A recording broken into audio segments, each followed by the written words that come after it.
Publishing Insider tells me voice notes on her phone at 1 a.m., no doubt after a fight with Harry, written journals, structured reflections. She has been documenting everything since before Megxit. Since before Megxit, that is the phrase. 4 words delivered by a publishing insider to Dan Wootton's Outspoken this week, confirmed inside the same Daily Mail article that spent several thousand words arguing Meghan Markle still has powerful allies in Hollywood. Voice notes on her phone at 1 a.m., written journals, structured reflections, all of it running according to the source cited by Wootton since before Megxit. Megxit was January 2020. So before when exactly? That is not a casual question. If you have been tracking this story with any consistency, you already know why it matters. Because there is a meaningful difference between before Megxit meaning late 2019 and before Megxit meaning before the wedding. And the word the publishing insider reached for was not diary, it was not notes, it was not a record she kept during a difficult stretch. The word was methodical. Methodical carries a different implication than reactive. Reactive is what you do after something goes wrong.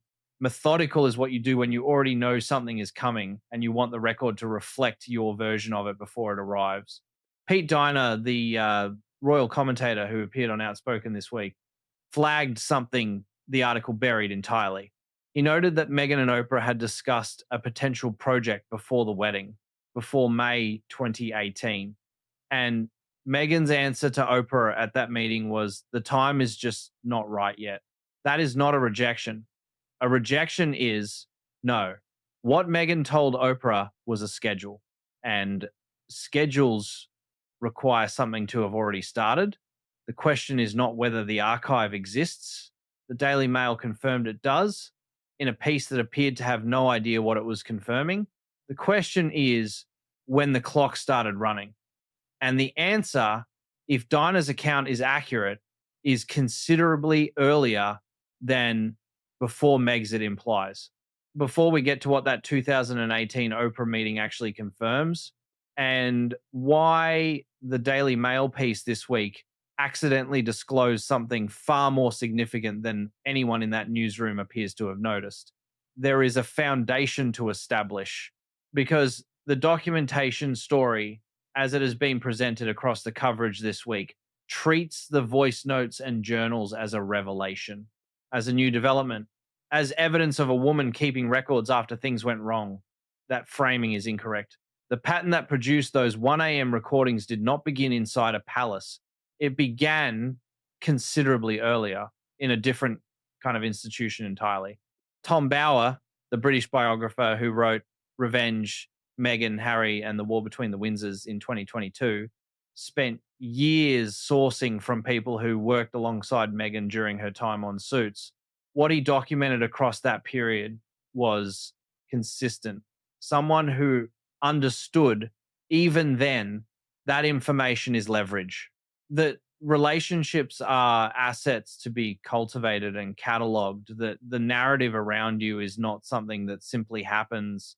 It is something you construct actively or it gets constructed without you. Bower's sourcing from that pre-royal decade paints a portrait of someone for whom controlling the story was not an occasional instinct. It was a practiced discipline refined over years before a royal title entered the picture. The engagement was announced in November 2017. If Bower's documented account of that period is accurate, there was already close to a decade of that discipline behind her by the time she walked through a palace door. The institution did not teach Meghan Markle how to shape information. She arrived already knowing, which means the question of whether she started documenting before Megxit is, in one sense, the wrong question entirely. The more precise question is, when did she ever stop? Angela Levin, the royal author who had direct access to Prince Harry during the engagement period, documented something specific in her 2018 book, Harry, Conversations with the Prince. Across that engagement year, the man she had known and tracked was operating differently. Not under pressure from an institution he found increasingly difficult. not cracking under public scrutiny, differently by design. The shifts Levin observed in how Harry communicated, how he engaged publicly, how the relationship itself was being presented, looked less like someone reacting to circumstances and considerably more like someone executing toward an outcome that had already been decided. Pressure produces reactions, design produces outcomes. What Levin documented in 2017 and 2018 looked considerably more like the latter. Those tracking the Sussex press operation from within the British media landscape noted something similar at the time. The level of narrative management coming out of the couple's orbit, even while they were still working royals inside the institution, was unusually controlled for their position. Not reactive to tabloid coverage, not defensive, shaped the information that surfaced when it surfaced came through specific channels at specific moments in a specific register.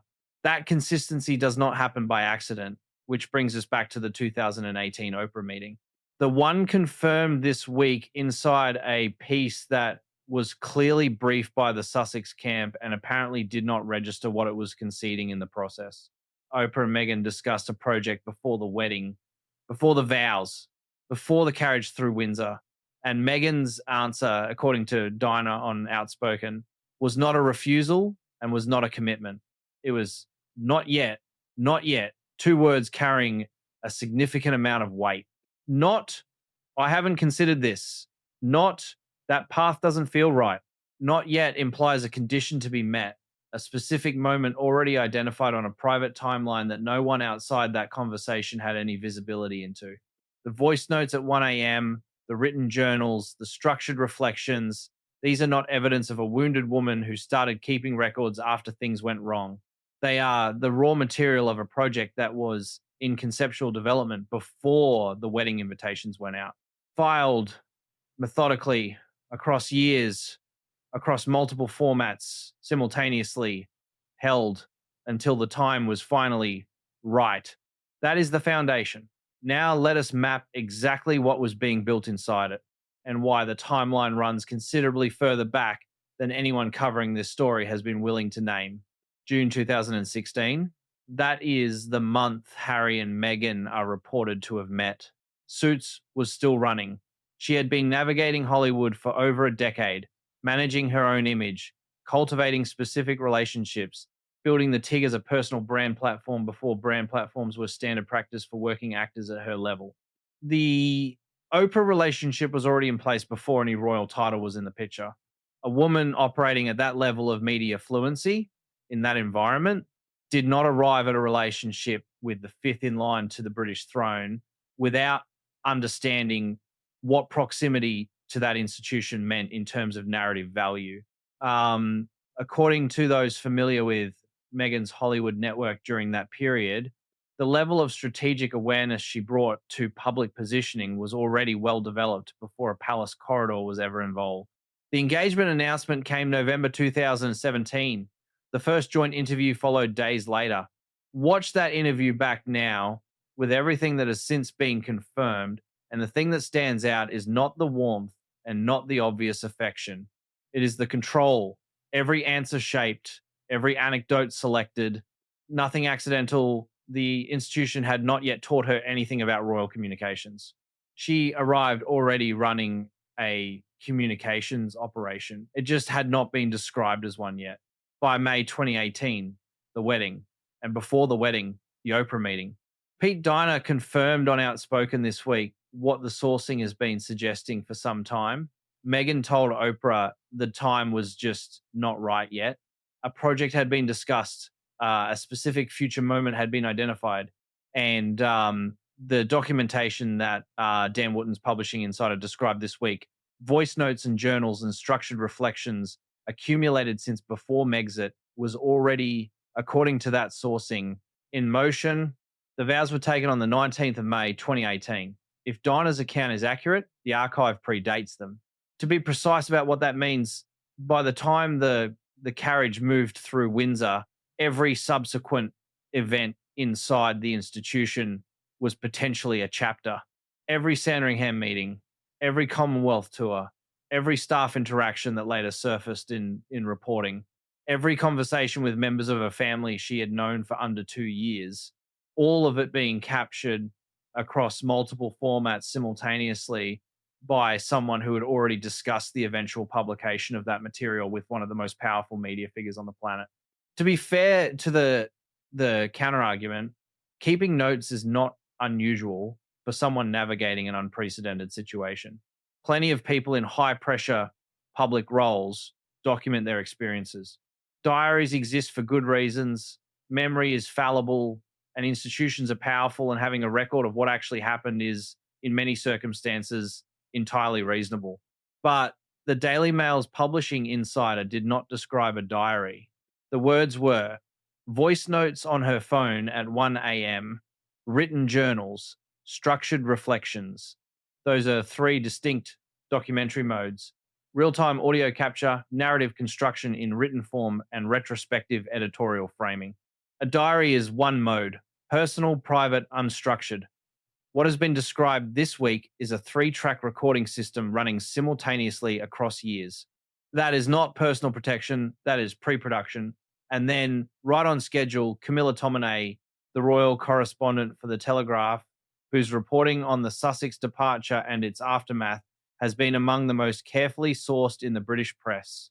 Her coverage of the institutional period, from the 17 months inside the palace through the Megxit announcement, consistently pointed towards something the official narrative from the Sussex camp was actively working to obscure: that the departure was not spontaneous, that the infrastructure assembled in its immediate aftermath, the legal apparatus, the content deals, the media positioning did not materialize in days. It had been in development, which is entirely consistent with a documentation archive that, per sourcing cited on Outspoken this week, had been running since before January 2020. The publishing experts quoted in the Daily Mail article this week stated that Meghan's memoir could easily surpass Harry's Spare, which sold 1.4 million copies on its first day of release in January 2023. That number is accurate. What the publishing experts declined to mention is what happened after day one. Within 3 months of Spare's release, UK retailers were discounting it aggressively. The long tail sales collapsed faster than the publisher's projections had modeled. The total eventual run across global markets landed at approximately 3 to 4 million copies, a substantial number by any conventional measure, but significantly below what the day one euphoria had implied was coming. The velocity was real. The sustained cultural moment was not. The comparison that flatters Meghan is Michelle Obama's Becoming, published in 2018, which carried a reported advance of $65 million and sold 17 million copies across years, with a long tail that held, because the story it contained was one people returned to rather than consumed once and discarded. The comparison that fits the pattern so far is Spare, enormous day one, followed by an equally enormous silence. The financial architecture described in the Daily Mail article this week: global publishing rights plus an Oprah interview special plus a Netflix streaming component, suggests an enterprise. The insiders involved are pricing based on industry comparable deals, somewhere in the range of $50 to $80 million if everything executes as structured. These are industry estimates based on comparable deals, not confirmed figures from any party involved.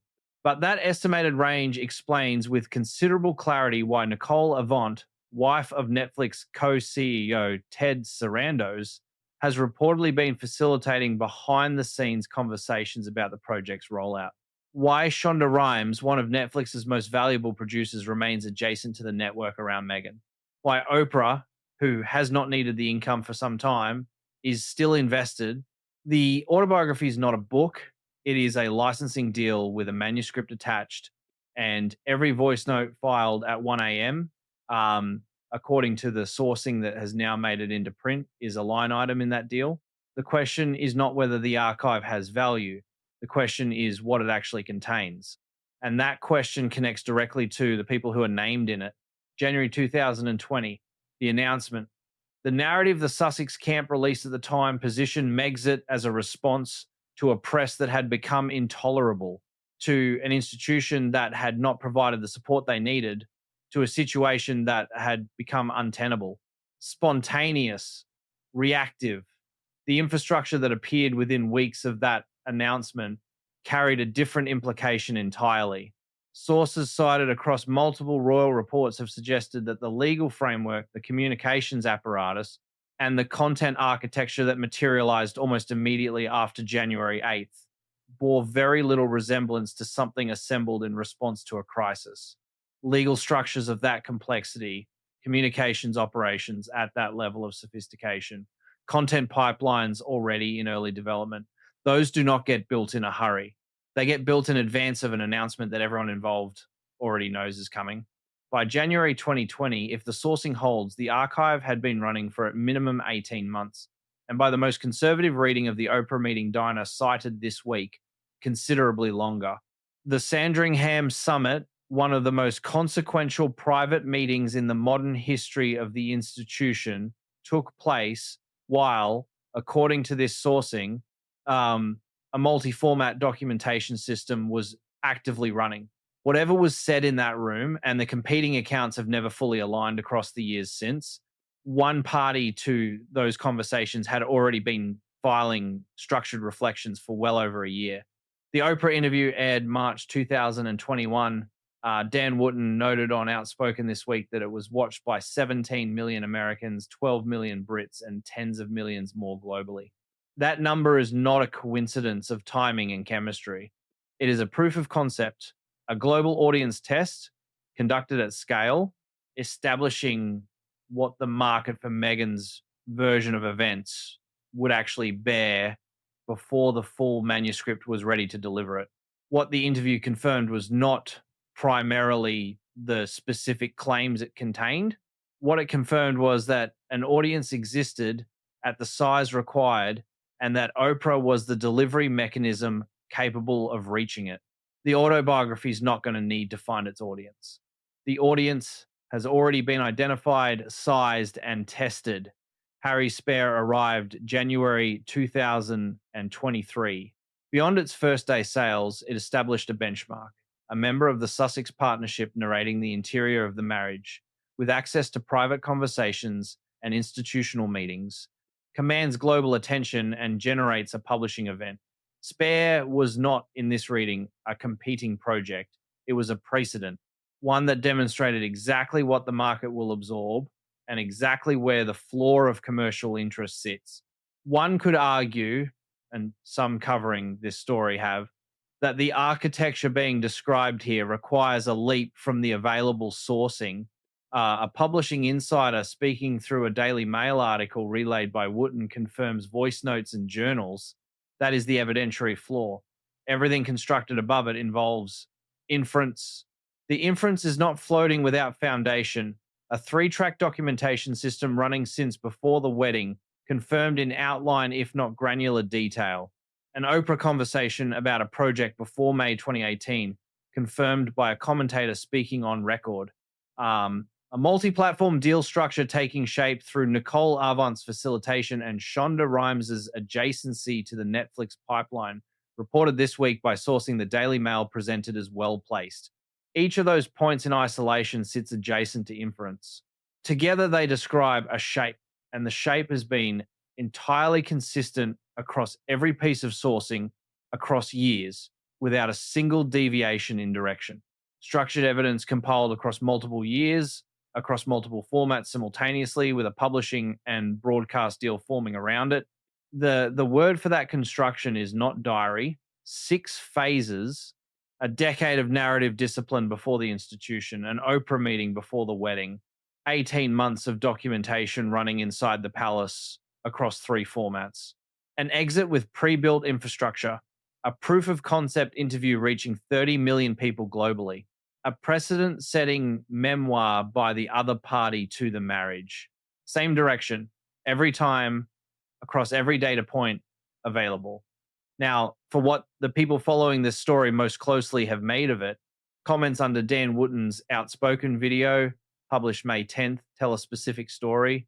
The top reply, sitting at 836 likes as of this week, captured something that most of the mainstream coverage has missed. The audience's response to the Oprah as architect framing is not shock. It is recognition. The sentiment in that top comment and in the dozens that follow it at similar engagement levels is not, we had no idea this was happening. It is, we knew, we said so, and now it is confirmed in print inside the newspaper that spent years arguing otherwise. The second highest engagement cluster, anchored by a comment sitting at 786 likes, made a point that the pundit conversation this week declined to address directly. If the documentation archive exists as described, and the Daily Mail has now confirmed that it does, then the question of whether the palace has assembled a parallel record becomes relevant. Multiple commenters at significant engagement levels raised the same premise independently, that the documentation, if it runs since before Megxit, covers a period during which the institution was simultaneously building its own account of what happened. The receipts, as the audience framing put it, run in both directions.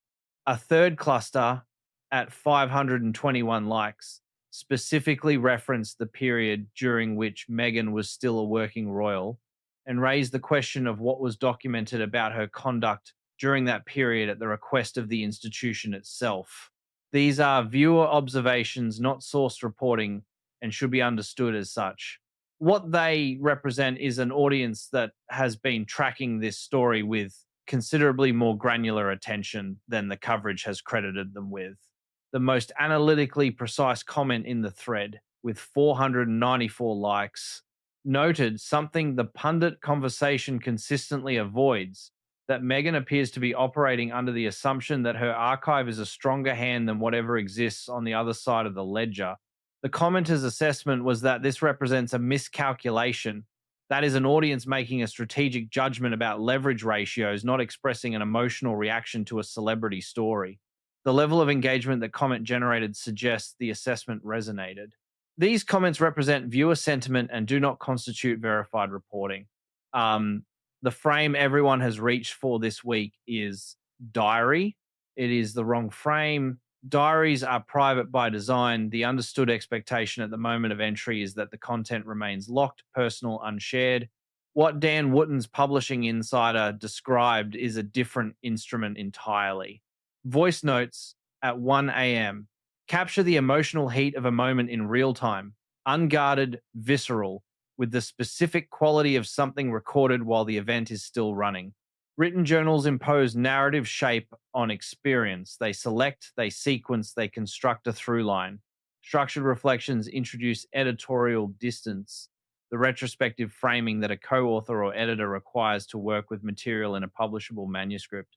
Those are three separate documentary modes, serving three distinct functions in a final text.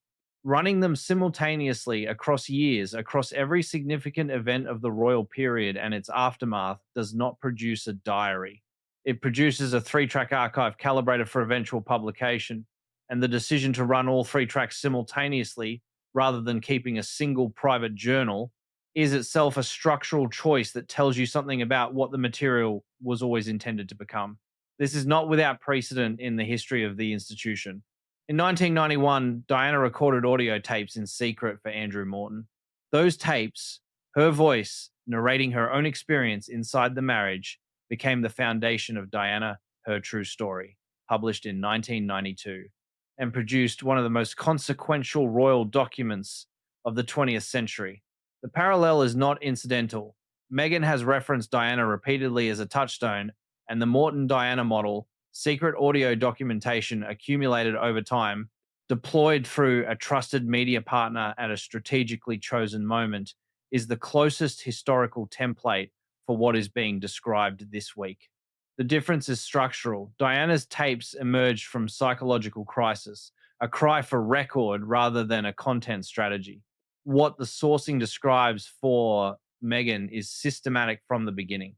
More formats, more years, more tracks running simultaneously, and an Oprah already identified as the delivery partner before the first palace corridor was walked.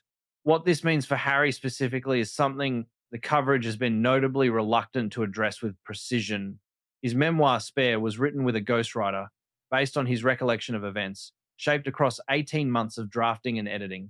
What Meghan's archive appears to contain, according to the sourcing available, is real-time audio capture of events as they occurred, including, per the publishing insider cited by Wooten, events that followed fights with Harry. Spare is Harry's memory of the marriage reconstructed.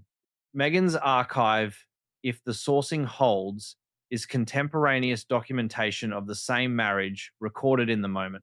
Those two records are going to conflict significantly, and only one of them was captured at the time of the events it describes.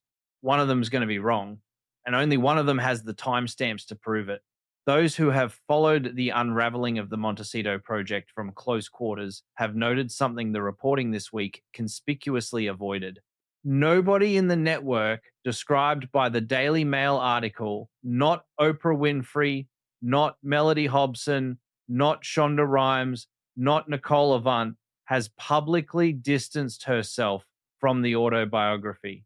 No spokesperson, no statement quietly relayed through a publicist, no carefully worded denial of involvement with the project's development.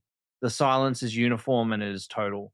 That silence is worth examining precisely because these are not women who are careless with their public positioning.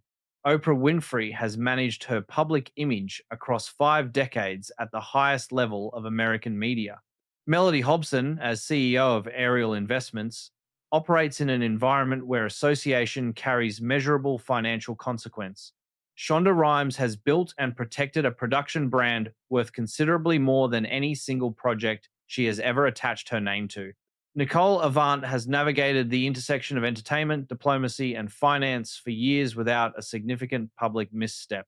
These are 4 people who understand with precision what it means to be associated with something before it lands. None of them has said this is not what it looks like. In a story constructed almost entirely from strategic leaks and orchestrated briefings, the one thing nobody connected to this project has communicated at any level through any channel is that it is not happening. Silence from that specific group of people on that specific subject is not neutrality. It is a contractual position. They are not denying it. They are pricing it.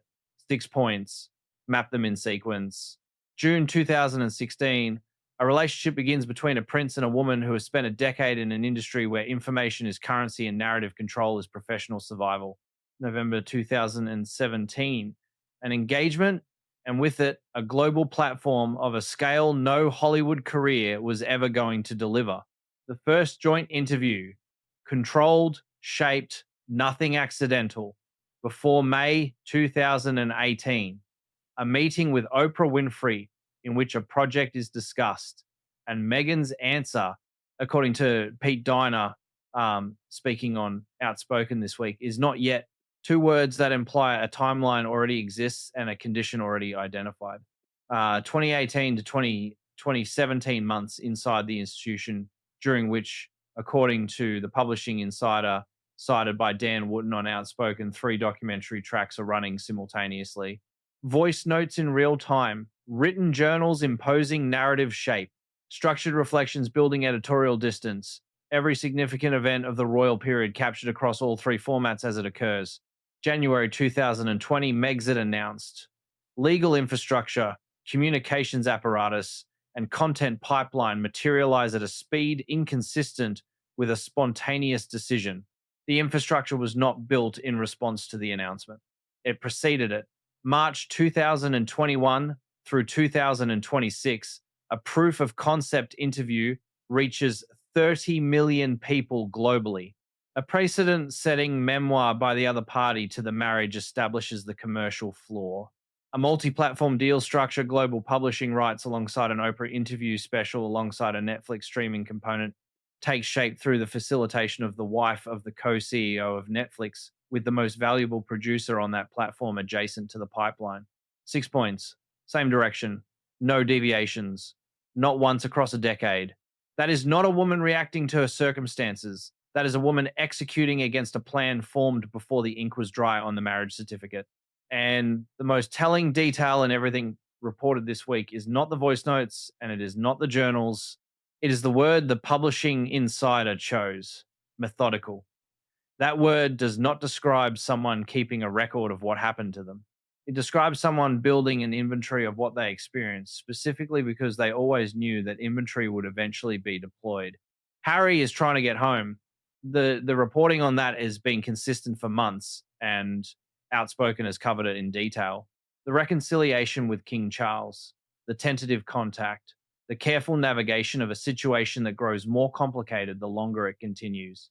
What Harry appears not to have fully accounted for, if the sourcing this week is accurate, is that every step he takes toward that reconciliation is a step taken while his wife holds a contemporaneous record of the marriage he would need to leave behind to complete it. The archive does not wait, it accumulates. He thought he was building a life in California. According to what the Daily Mail confirmed this week, without appearing to understand what it was confirming, he was building a source. So, which part of this timeline do you think the palace has seen, and which part do you think still surprises them? Put your read in the comments. The thread on this one is going to be worth following. If this maps something you have been trying to articulate about why this story feels different from the standard Sussex cycle, tap the like button. It puts this analysis in front of people still working from the reactive diary theory.